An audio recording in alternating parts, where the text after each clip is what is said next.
Vous êtes nombreux, mesdames et messieurs, à nous suivre sur HK6 Télévision, dans Renaissance, votre magazine.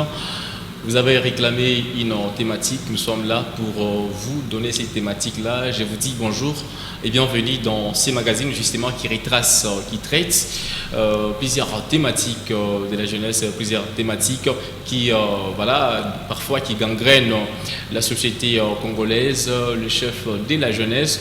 Aujourd'hui, nous sommes là avec un cours que certains oublient parce que Renaissance, c'est aussi la formation, c'est aussi l'éducation.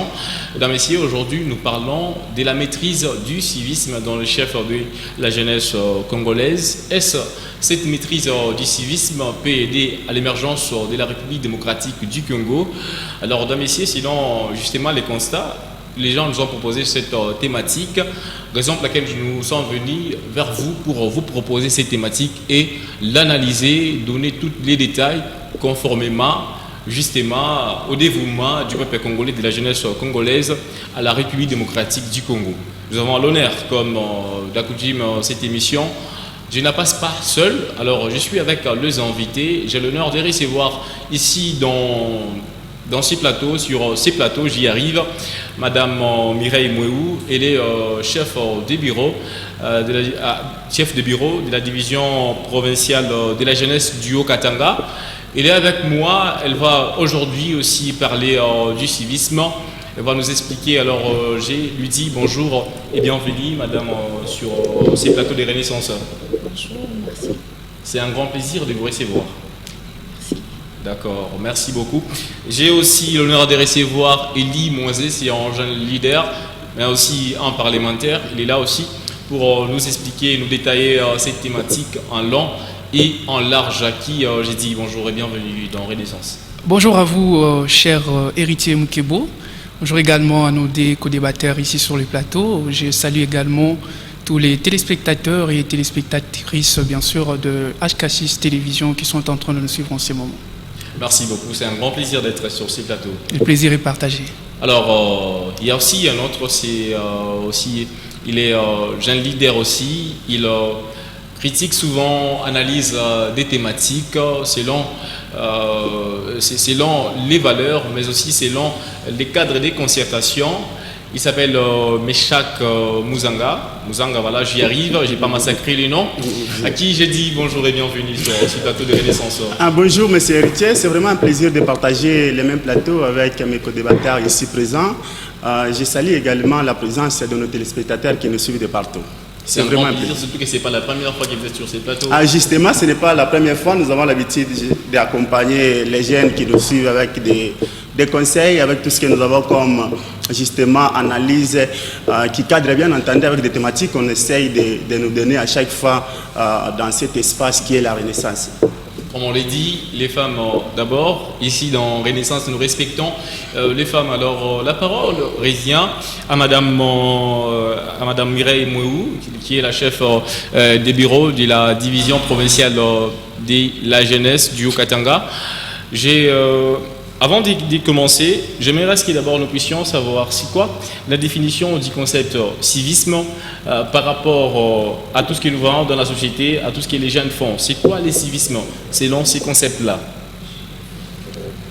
Véritablement parlant, le civisme tel que nous l'avons appris et selon son étymologie, aujourd'hui, dans le fief de la jeunesse en RDC, on n'a pas voulu, on n'en parle plus parce qu'on n'a pas senti son sens. On n'a pas senti son sens. Vous allez voir qu'on est allé plus loin, même à changer la dénomination du ministère de la jeunesse, qui auparavant était jeunesse et sport.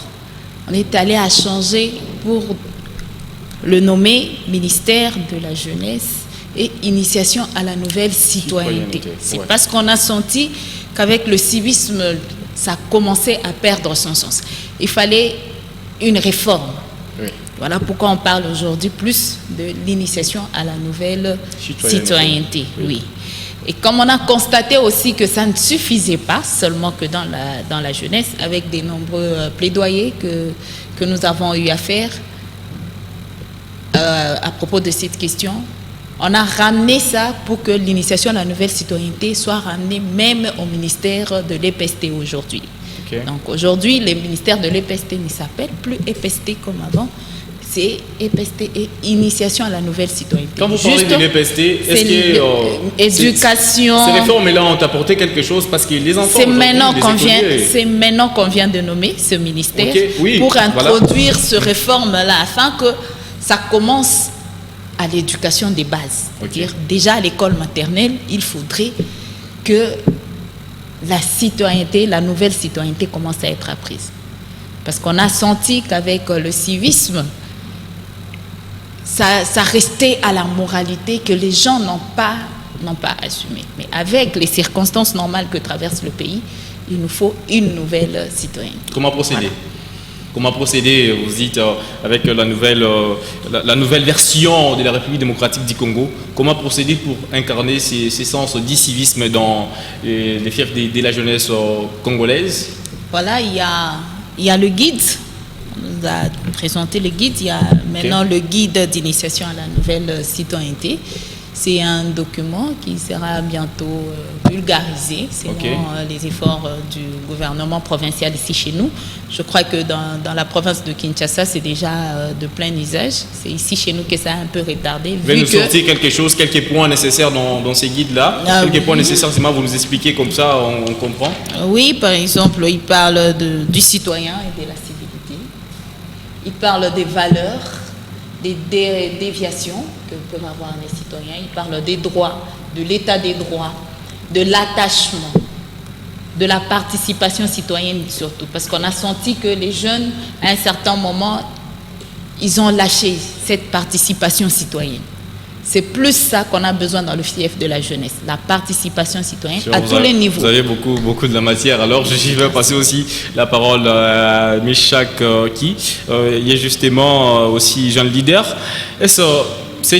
On a dit, on initie maintenant cette citoyenneté, le civisme dans plusieurs écoles aujourd'hui, au centre de la jeunesse, de la jeunesse congolaise, j'y arrive.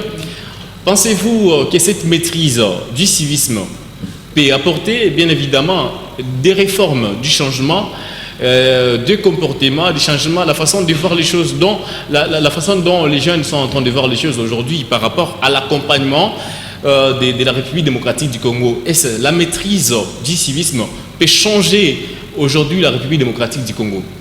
Voilà, justement, M. Héritier, puisque nous parlons du civisme, je vais commencer par le commencement, c'est-à-dire pour que ce pays puisse émerger. Il faudrait à tout prix que nous jeunes, nous puissions certainement maîtriser cet aspect ou cette notion élémentaire du civisme. Je vais démontrer sur ce plateau combien c'est important pour les jeunes de pouvoir, bien entendu, maîtriser la notion du civisme. Comme madame venait de le dire, le civisme en soi fait référence au dévouement. Le civisme, c'est tout simplement cette responsabilité du citoyen dans un espace public. Le civisme, c'est aussi, n'est-ce pas, prendre soin, par exemple, de l'environnement. Il y a beaucoup de points comme ça que je vais brosser. C'est vrai, peut-être en besogne, mais je vais tenter aussi d'expliciter. Comme je l'ai dit encore tantôt, le civisme aussi, c'est impliqué, c'est expliqué, ça implique, voulais-je dire, les bonnes manières. Ça implique les bonnes manières. Actuellement, si nous voulons toujours attribuer la faute, par exemple, à l'État, voilà, les choses n'avancent pas dans ces pays, tout simplement parce que l'État ne nous accompagne pas. Mais n'est-ce pas, nous disons toujours, du matin au soir, que la jeunesse, c'est ça même l'espoir, c'est ça même la force, c'est ça même l'avenir. Mais cet avenir-là doit nécessairement se préparer aujourd'hui. C'est aujourd'hui ou jamais que nous devons préparer cet avenir. Et comment nous devons préparer cet avenir? C'est par la maîtrise du civisme. Je vais tenter de vous expliquer. Nous sommes avec vous dans ces pays. Il n'y a pas longtemps, nous avons connu ce qu'on appelle Covid-19, par exemple. Pendant cette période-là, il y a des jeunes qui disaient, voilà, l'État, après l'analyse, l'État s'est dit, voilà, pour n'est-ce pas, couper cette chaîne de propagation, il faudrait à tout prix mettre ce qu'on appelle les mesures barrières. Okay. Et parmi les mesures barrières, je peux en citer par exemple les ports de masques. On ne peut pas par exemple se saluer avec les mains. Il faudrait aussi respecter les mesures d'hygiène et tout. Mais nous avons entendu dans ces pays, certains jeunes disent non, le Covid-19 n'existe pas. Non, il faut peut-être faire allusion à l'actualité aujourd'hui qui non, est à l'Est. Oui, je vais parler aussi de l'actualité. Covid-19 n'existe pas. Mais puisque vous dites que Covid-19 n'existe pas, immédiatement, vous ne respectez pas, vous n'avez pas la maîtrise du civisme. Vous serez contaminé aujourd'hui, demain vous allez contaminer la personne X, l'autre va contaminer Y, et puis ça va impacter négativement notre économie. Et si ça impacte négativement notre économie, ça sera quasi difficile de pouvoir parler de l'émergence d'un pays pendant que notre économie est par exemple impactée négativement. Tout simplement parce qu'au départ, c'est nous jeunes qui n'ont pas justement essayé de mettre la pratique du civisme dans la tête. On a essayé d'ignorer toutes ces choses-là. S'il faudrait toucher ces points je sais pas moi. On touche ces points après. Monsieur Eli Moisé. Voilà, merci beaucoup. Est-ce aujourd'hui comment mettre ces droits en avance? Parce qu'un jeune Congolais, il a d'abord besoin de son intérêt. C'est qu'il voit dans tout ce qu'il fait. Dans des espaces publics, on a cité les civismes, mais aussi c'est arranger ces espaces-là. Alors, comment aujourd'hui on peut mettre en avant ces droits avant de réclamer ces devoirs? Ces dévouements-là, comment il doit se sentir pour que les civismes puissent incarner au plus profond cette jeunesse aujourd'hui, afin de comprendre ce que la RDC a besoin aujourd'hui. C'est dont la RDC a besoin aujourd'hui. Merci beaucoup, cher héritier Mukebo, pour la parole accordée. Je tenais d'abord, en tout cas, à vous dire merci pour nous avoir conviés à ces assises qui sont si cruciales. Ça va, merci. Nous cogitons autour de ce sujet qui est très important pour le développement de notre pays, le civisme. C'est ce qui peut permettre à ce que notre pays puisse avancer. Et on dit souvent que la jeunesse, c'est l'avenir. Et quand on parle de l'émergence, nous voyons le futur. Et cette future, on doit la préparer aujourd'hui. Permettez-moi de définir d'abord le civisme, non pas dans le sens figuré, tel qu'on l'a tous évoqué ici sur le plateau, comme étant le dévouement, soit l'attachement à la patrie ou à la nation. Mais j'aimerais un peu l'aborder dans le sens psychologique, parce que je ne vous l'ai pas dit, je suis également un psychologue. On peut la définir comme étant l'ensemble de comportements et des attitudes qui témoignent de l'attachement d'un individu, d'un citoyen, à sa communauté ou à sa patrie. Et cela peut impliquer la responsabilité civique ainsi que l'élite pour le bien-être collectif. Et dans le sens du civisme, le terme clé, ou soit les concepts clés qui est là, c'est le patriotisme, bien qu'on peut les définir de sa manière, qui est non seulement l'attachement ou l'amour profond, mais aussi l'attachement à la terre des ancêtres. C'est par là qu'on retrouve la notion du devoir et du droit. Face à cette nation, face à la terre des ancêtres, quel est mon devoir? Et donc on met en avant la notion du devoir avant que le droit puisse primer. Et donc vis-à-vis de cette nation-là, j'ai mes devoirs. Parce que la plupart des cas, les gens réclament leurs droits. Notre droit, nous avons droit à la bonne santé, nous avons droit au logement, nous avons droit à l'eau, à l'électricité, nous avons droit à la sécurité. Mais quel est votre devoir vis-à-vis de cette nation? Les devoirs qui viennent avant et puis les droits, c'est après. Le droit, c'est après. Donc quand on parle du civisme, nous devons mettre en avant la notion du devoir. Et mon devoir, c'est quoi? C'est par exemple la protection de mon environnement. Si aujourd'hui nos environnements sont détériorés, c'est à cause de l'État? Est-ce qu'on peut dire que c'est l'État? Je ne pense pas. Parce que l'État ne jette pas des ordures par terre. C'est nous. Et la plupart, c'est le jeune. Est-ce qu'aujourd'hui, si il y a un taux trop élevé, par exemple, du chômage dans le chef de la jeunesse, est-ce que c'est forcément la faute à l'État? Non. Le monde évolue en perpétuelle évolution. Il y a plusieurs opportunités qui s'offrent à la jeunesse. Est-ce que le jeune saisisse ces opportunités-là de l'emploi avec aujourd'hui le monde de la technologie? Je crois que nous devons ouvrir les yeux pour voir les choses claires. nous la jeunesse.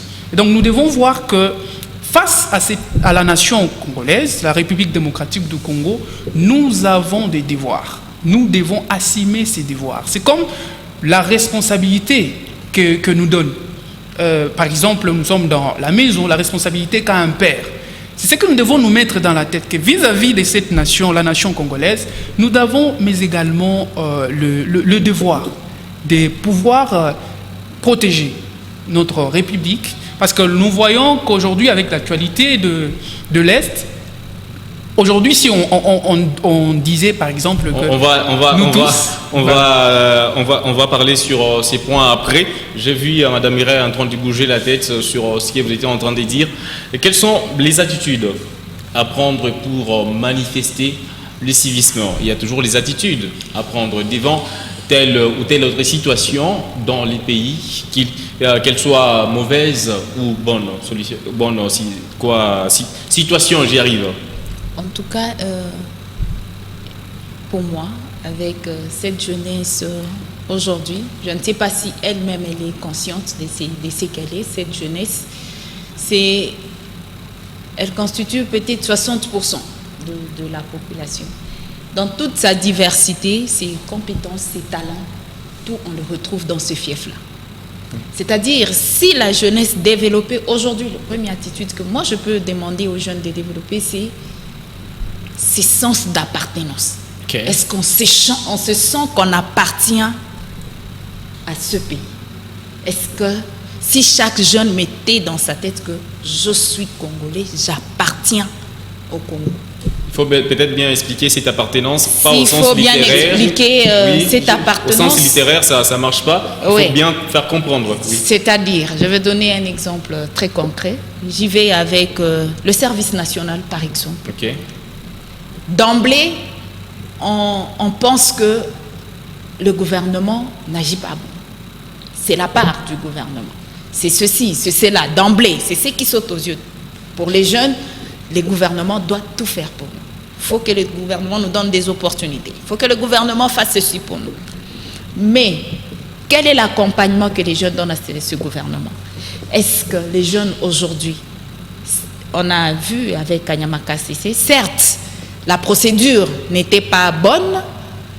La procédure n'était pas bonne. Je vais rentrer des années plus tard, quand, à l'époque de Mouzé Kabila, si je ne me trompe pas, quand on a initié ces services. Naturellement, si on l'aurait fait de cette manière-là, c'est-à-dire volontairement, le volontariat, c'est une attitude que tout citoyen congolais doit avoir. Non, on n'a pas essayé. Il fallait peut-être essayer pour... Non. Si on rentrait, je peux finir? Okay. Si on rentrait pour aller dans ce sens-là, que ça soit volontaire, on cherche les volontaires pour aller cultiver à Kanyama Kasese, afin qu'on puisse pallier à cette situation, par exemple, d'être soumis par la Zambie par rapport à l'alimentation. Je ne crois pas qu'il y en aurait beaucoup. Bon, moi, je pense qu'il y a un problème à ce niveau. Voilà, okay. J'ai bien dit que c'était pas, la procédure n'était pas bonne, mais si peut-être si les gouvernements provinciaux a laissé le service compétent dans ce sens-là à le faire comme auparavant, peut-être on aurait un bon résultat, mais aujourd'hui on n'a pas un quelle bon est cette jeunesse qui pouvait... Moi je voulais juste ici relever l'implication de la jeunesse dans le service national. Okay, vous voulez dire par rapport à cet attachement, par rapport à cette appartenance que moi je disais. Voilà, qui vous ajoute un peu. Voilà, dire par exemple que la manière de procéder n'était pas bonne, moi je pense que c'est trop fort en fait. C'est vraiment illégitime, c'est précoce. J'ai envie de dire même que c'est prohibé. Oui. En effet, nous devons savoir que depuis un certain temps, on avait constaté, cela d'ailleurs était devenu des repas quotidiens et même une monnaie courante ici au centre-ville de Lubumbashi, où c'était pratiquement difficile de pouvoir parcourir en plein centre-ville avec son téléphone entre ses mains. Il y avait toutes ces personnes qu'on appelait les pickpockets, les ravisseurs de téléphone, qui étaient là justement pour maltraiter la population. Oui. Alors l'État ne pouvait pas certainement et même forcément demander la volonté de cette catégorie de personnes. Surtout que c'était aussi pour leur bien. C'est comme ça qu'on leur prenait aussi, par force, pour les initier dans les métiers. Et aujourd'hui, moi et vous... Et on appelle ça du civisme. On appelle ça du civisme, oui, prendre des gens par force. Non, on appelle ça du civisme. Écoutez, moi, je pense qu'à ce niveau-là, il y avait un problème d'information. Oui, et de procédure, c'est comme ça que moi je dis. Parce que tout devait commencer par... Oui. Pour ne pas vous contredire, il y avait un problème d'information. Parce que tous ces jeunes qu'on a pris par force n'étaient pas informés. Parce que si il était au départ informé de ce qui va suivre, aujourd'hui nous voyons le jeune là-bas au service national, il s'en sort très bien. Oui, ils donnent des témoignages. Et au départ, ils disent même que c'était mieux pour moi. Parce que là, je déambulais au centre-ville, je n'avais rien à faire. Vous avez parlé du devoir. J'ai appris vous avez parlé des valeurs. Je peux compléter. Vous avez parlé des valeurs. Oui, vous pouvez compléter. Voilà. Je vais m'expliquer pourquoi j'ai évoqué cette raison. Moi, j'étais en train de parler du service national, qui doit être accompagné justement du volontariat. Par exemple, comme M. Elie l'a dit, on devait commencer peut-être par l'information, vulgariser les sources de cette activité, s'il faut le dire. Et après ça aussi, on devait séparer les catégories des personnes. On devait commencer peut-être par les volontaires. Qui part en premier? Parce que c'est volontiers. Quand ils partent, on voit les résultats qui vont revenir avec. Ça devait inciter de l'envie chez les autres, qu'on appelle les jeunes en situation difficile, s'il faut le dire. Par exemple, quand ils parlent de pickpockers, je ne sais pas, toute cette catégorie des personnes, déjà, ils enfreignent eux-mêmes le civisme. Est-ce que c'était nécessaire? Et vous ne pouvez pas aussi entrer dans ça, pour enfoncer encore cette infraction. Alors si peut-être on pouvait procéder... Il y a eu la démocratie qui a été... Si on pouvait faire cette démarche pour sensibiliser. Ce sont les choses. La sensibilisation devait commencer. Il y avait la sensibilisation. Monsieur a parlé ici, n'est-ce pas, des devoirs. Parmi les devoirs, il y a ce qu'on appelle respecter les règles données dans un milieu, que ce soit public ou je ne sais pas moi. C'est là, ça existe. Alors, puisque l'État estime qu'il y a un taux élevé des inciviques, il faudrait les justement recruter pour leur bien. Et il y avait ce qu'on appelle la sensibilisation. Il y avait la sensibilisation. Maintenant, c'est nous jeunes qui désinformés. Non, nous avons vu ça comme étant le torture, par exemple. Mes excuses. Nous avons suggéré ça comme étant... Parce que c'est même un sondage dans les quartiers. Par exemple du travail. Vous avez justement 30 secondes. Oui, vous avez parlé, par exemple, vous avez parlé du travail. Moi, je vous ai dit, le civisme, c'est aussi avoir un comportement civique. Avoir un comportement civique veut tout simplement dire avoir cette responsabilité sociale et communautaire pour la participation, n'est-ce pas? La participation à la vie communautaire, que ce soit sur les plans régional, national et international. Vous avez parlé tantôt des travail, par exemple. Vous, jeunes, on vous donne, il y a Honorable Amaki Mikombe qui donne le travail aux jeunes. On vous donne un travail, par exemple. Or, dans la communication sociale, toute conversation commence par une salutation. Vous arrivez au travail, vous ne saluez même pas votre supérieur. Vous arrivez au travail, vous entrez au bureau. Il y a une différence entre le civisme et la civilité. Il y a une différence entre le civisme et la civilité. Je vais revenir. C'est ça aussi. Vous avez brisé vos 30 secondes. Monsieur Elie, il y a une différence entre le civisme et la civilité. Alors, c'est quoi l'objectif du civisme si vous contredisez à ces propos? Oui, je contredis justement à ces propos pour dire que le civisme s'inscrit justement dans l'optique, je reprends encore mes mots, du devoir qu'on a vis-à-vis de notre pays, en fait. Les comportements qu'on adopte, est-ce que c'est un comportement qui marche dans le sens de pouvoir permettre à ce que le pays puisse bien fonctionner? Oui, nous parlons beaucoup plus de civisme. On ne parle pas, on touche pas l'émergence. On est presque à la fin. C'est bien aussi on est presque à la fin de l'émission. On est presque à la fin de l'émission. Parce que s'il vous plaît. Oui, je sais. L'émergence, c'est ça. C'est de là où je suis en train de partir. Et donc, quand on voit que deux personnes sont civilisées, nous allons construire d'abord un environnement, tel que vous avez dit, un environnement basé sur l'optique de pouvoir avoir les soucis justement de l'évolution du développement. Parce que si nous avons des citoyens civilisés, des citoyens civiques, tout ce que nous voyons comme détérioration dans la société, il n'y en aura pas. Il n'y en aura pas. Et donc, vous pouvez me permettre de revenir sur... 15 secondes seulement. Voilà. Oui, merci beaucoup. Alors, la désinformation, ou soit le manque d'information qui a causé à ce que les personnes puissent avoir une conception erronée de ces services nationaux, c'est que ça se situe au niveau où, quand on vient, nous pensons que nous allons là-bas, c'est pour le torture. C'est pour qu'on puisse nous faire du mal, c'est pour que nous puissions perdre la vie. Et si au départ, on avait initié les activités de sensibilisation et de l'information, il y en avait bien sûr, mais ce n'était pas bien fait comme il le faut. Parce que si vous faites un sondage dans les quartiers... Je pense qu'on reviendra sur ces thématiques, c'est tellement une longue thématique. Alors, on est à la fin de l'émission. Alors, pour peut-être donner quelque chose à cette jeunesse, comment sensibiliser cette jeunesse avec toutes les réformes nouvelles qu'il y a aujourd'hui en République démocratique du Congo, comment sensibiliser, comment intégrer cette jeunesse dans le civisme et à la citoyenneté? Voilà. Nous avons ici la division provinciale de la jeunesse du Haut-Katanga qui existe, qui autour d'elle a au moins, je ne sais pas, 300 et quelques, on peut monter au-delà, des associations. Nous gérons les mouvements.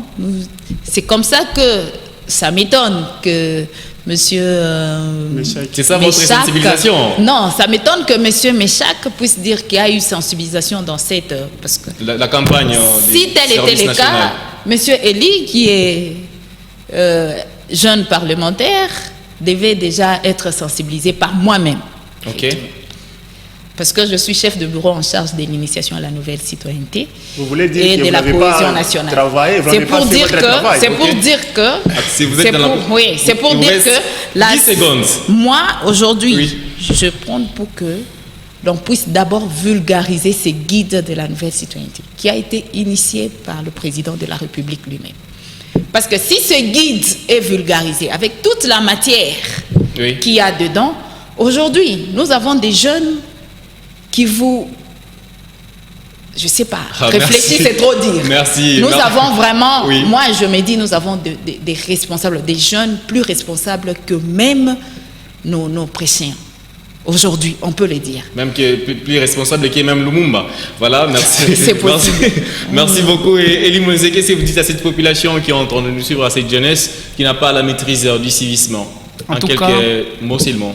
Merci beaucoup à toute la jeunesse qui est en train de nous suivre pour le moment. Je dirais que le civisme est un pilier essentiel pour le développement de notre pays. Et donc, nous devons justement avoir le sens... les téléphones qui sonnent pour le sens civique, ce qui peut permettre à notre pays de se développer sur le plan social, sur le plan économique et d'entamer de nouvelles dimensions dans notre pays. Et donc, si nous cultivons en nous le sens civique, cela pourrait être considéré comme étant un catalyseur pour nous propulser vers le sommet. Voilà, merci. C'est très nécessaire déjà ce que vous avez dit. Et que quoi? Et que nous devons chaque jour dans notre vie nous demander quel est notre devoir face à ces pays. Merci beaucoup. Vous, on est déjà à la fin. Quelques secondes seulement pour conclure. Merci. Voilà, merci beaucoup, monsieur Héritier. Comme mot de la fin, je m'adresse à vous, chers jeunes qui nous suivez en ce net moment de partout où vous êtes. En esthétique, on dit les chanteurs représentent les restes des produits. C'est vrai, il y a beaucoup de choses qui entrent en jeu pour que ces pays puissent se développer, mais nous avons aussi notre part de responsabilité. Et notre part de responsabilité doit nécessairement commencer par le civisme. On doit, n'est-ce pas, mettre en pratique ce civisme partout où nous vivons, que ce soit, je ne sais pas moi, vous êtes où, mettez en pratique la notion du civisme. C'est comme ça que l'État va aussi n'est-ce pas, jouer son rôle pour le développement de ces pays. Merci. Pour l'émergence de la République démocratique du Congo, les jeunes sont appelés à appliquer le civisme à la maîtrise de la citoyenneté, la nouvelle citoyenneté, une initiative de tous les gouvernements congolais. Alors les jeunes doivent vraiment s'appliquer pour ça. Merci à Madame Mireille Mouéou pour la participation à l'émission. Merci à Elie Moinzé, jeune parlementaire. Merci aussi à vous, messieurs Méchac. Voilà, merci beaucoup de m'avoir complété. Merci aussi pour cette participation en Renaissance. Alors, messieurs, nous avons apporté une pierre des constructions à votre niveau des connaissances. Alors, nous vous disons sincèrement merci. Ça a été un réel plaisir pour moi de vous savoir nombreux qu'on était sur Okatanga Territoire pour les comptes des Renaissances. Je vous dis à tout à l'heure.